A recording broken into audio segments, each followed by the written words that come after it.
So Vince, we had said that we wanted to talk with you today about Halloween. Halloween. and It's always a challenge. Yes. And for me, it's like the beginning of a very long run, because it's not just Halloween, because we'll turn the corner, it'll be Thanksgiving. And then for some people, it'll be Hanukkah. And for others of us, it'll be Christmas.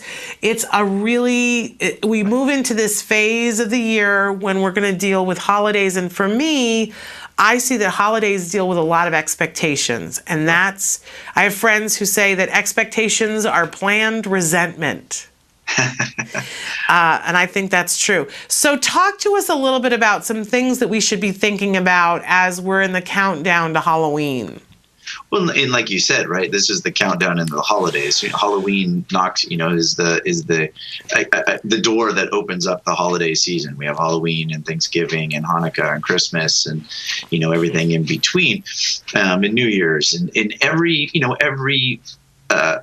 holiday has its traditions, has its family traditions, has its traditional, rites and rituals and so forth. And I think sometimes, with families, we always have to individualize these and look at what's going to be in the best interest of the family and the family dynamics as is, rather than pushing our kids into a tradition. We need to, adapt that tradition so that it's going to be, best for the kids, so that they can enjoy it. They can learn traditions. They can learn, some of the rituals that kids do, dressing up for Halloween, for example, in a way that's safe. It's not confusing. It's not anxiety producing.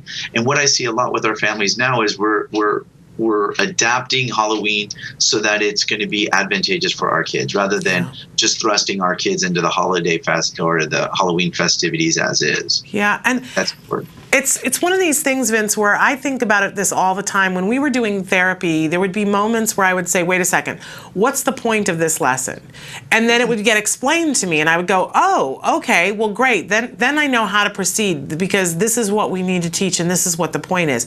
And I would find that sometimes at school, I would then say to the staff at school and say, wait a second, what is it you're trying to teach him? Because my son might do something that was off, somewhere else, but he did what they were trying to teach. And they would get upset about something else, and I would say, but we're trying to teach this. Right. So I think it's ideal for us to step back for a second and say, what's the purpose of Halloween? What are we trying to achieve with Halloween? I try to remember that when I'm in a good space as a parent. And I think it's probably different for everybody. And it's been different for me in different years. At this point in the game, with my son being 11, for me, this is an opportunity for him to be social with peers. Right.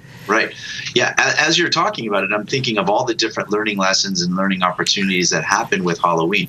You have sharing, you have being able to work on asking and requesting for things. You have opportunities for social interactions. You have opportunities for imaginative play, being able to pretend to be something else. It'd be a pirate or a vampire or a ghost, right? You're able to, work on it with our kids using their imagination, using their imitative or, imaginary play, so that those skills are developing as well. And like you said, it varies per age and per level of skill level. But you're right. Looking at Halloween as a learning opportunity is a great way of doing it, because there are so many just naturally occurring situations and naturally occurring, opportunities that you don't get on a regular day basis to either generalize a skill or to even introduce a skill. Absolutely. And once I start thinking about, and again, all of us are going to have a different end goal, but what I want for this Halloween is for my son to have a really good social experience with some friends, that I would like for him to interact and have fun with a group of 3 boys that he really likes. So every time I start to spin in a direction and go, well, we have to do this, I keep going back and going, does that fulfill this goal? Right. Because I can get really off track very easily. Am I alone in this, or is that something that as parents we're wont to do? No, you're not alone at all. I think a lot of times, even all parents, right? We kind of, want Halloween to be a certain way, or we want a certain experience, or we want, to maybe replicate the fun that we had as children. And what we need to do is, like you said, sometimes that's attainable, and sometimes it's not, based on the situations that we're in. And we need to look at what our priorities are. If we can achieve both by, experience, having our children experience the experiences that we have, but also using those learning opportunities to teach them, that's really the goal that we should be striving for. Yeah. We don't want any of these opportunities to go for naught.